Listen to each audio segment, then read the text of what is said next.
In this video, I want to introduce you to several logistics aspects of the course. I'm going to highlight several things. I'm not going to be comprehensive in the video because if you go to the course webpage that looks like this, and hopefully you're on it, if you're watching this, you're going to see these web pages that I'm highlighting that contain all of the logistic information in the course, probably in more detail than you want to know. I absolutely urge you to read them carefully at the end of this video. The course is organized about several components that I want you to be aware of. The first set of components are listed in this table. Now, these are components that are available to all, both to online and Caltech students. Okay? These components are the video lectures, like this one, and the online quizzes that are associated with the video lectures. These are typically questions that I ask you to solve while you are watching the lectures to check your understanding. They're very fast. They take about 1 minute to 2 minutes to solve, and they don't count towards your grade. Now, that was the first component. The second component are practice problems. Now, one of the key things in learning economics, especially the model-based type of economics that we teach here, is that you need to do problems. You need to do problems, you need to do problems. You should be very familiar about this from your math and science courses. Now, every week, I'm going to give you 4 practice problems that are intermingled with the video lectures, taught just at the right time after the relevant material has been taught. You have to try to answer them, and after you answer them, I will give you a detailed solution. This counts towards your grade, but only a little amount, as you will see.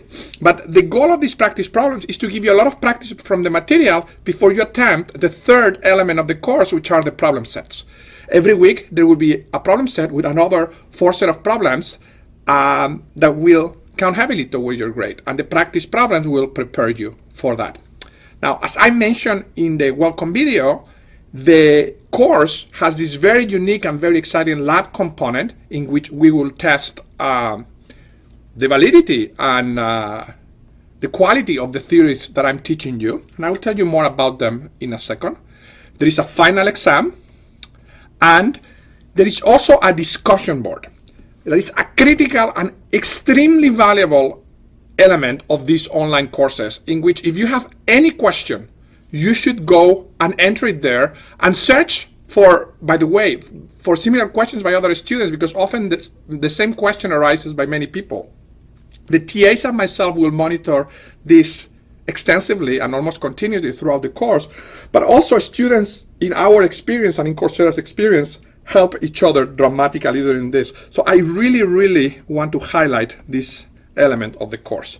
Now, as you know, this is a real Caltech course. It's been co-taught through the online materials also at Caltech at exactly the same time. But there are 2 additional elements that Caltech students have access to that online students do not. So this is for Caltech students only. One is that the TAs and myself will be available for in-person, real-life office hours, and we will communicate those to you through emails.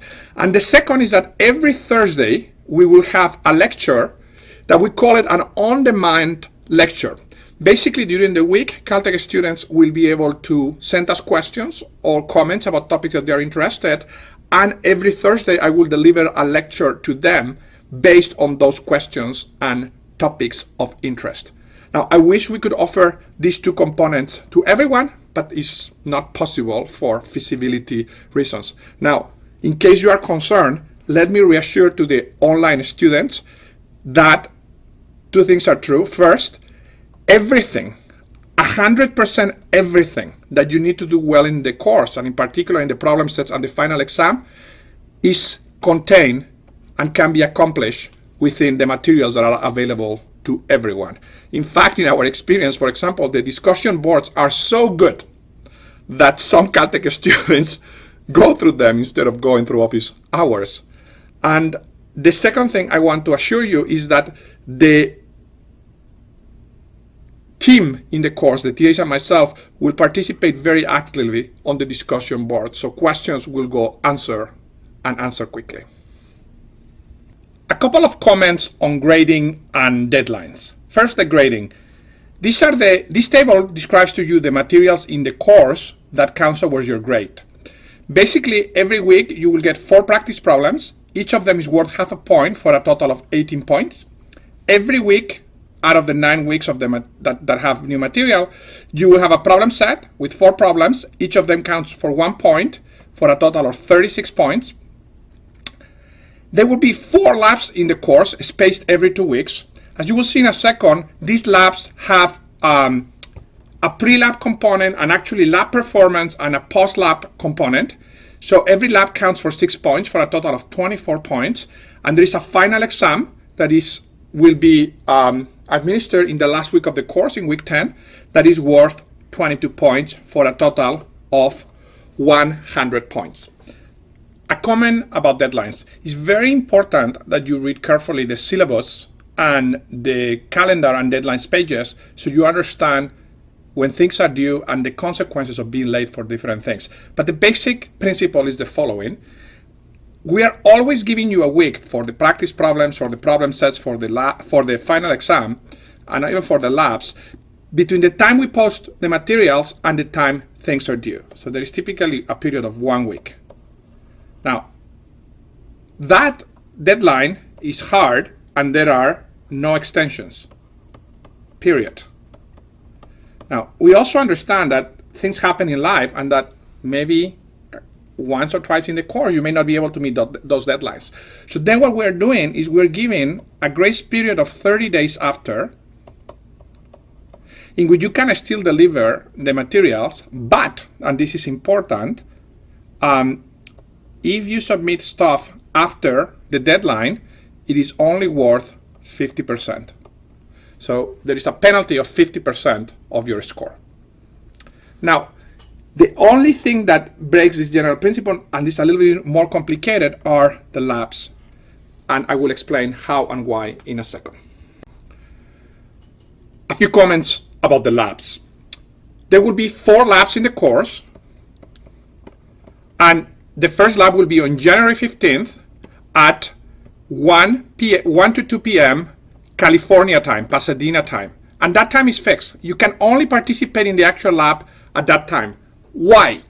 Because in these labs, everyone taking the class, which by the way, as of today, is almost 30,000 students, will log into a website where these labs are programmed and trade with each other under different rules. So we can test some of the theories that are developed in the course. And the data that we produce in those experiments will be tested against the predictions of the models. Now, because everybody has to trade at the same time, the experiments, the lab, has to take place exactly at that time. So if you are logging from the other side of the world, and I welcome, for example, students in China, I'm sorry, you have to wake up on the middle of the night. Now, that's the actual lab. In order to do the lab, you also need to complete what we call the pre-lab. And that is basically a video lecture that describes to you what happens in the lab, how to use the software, and then a series of questions that you have to answer in preparation, so some quizzes. A week after we do the lab, we're going to have what we call the post-lab. In the post-lab, that always happens the Tuesday after the lab, we will broadcast from a classroom at Caltech, where all the Caltech students will be, a discussion session in which I will lead a careful analysis of the data and a discussion about it to see how well our theories fare. This will be broadcasted live, and please look at the website for instructions on how to log into the broadcast, and online students will be able to ask questions through a texting system. Now, each one of these components, as I mentioned before, count 2 points towards your final grade.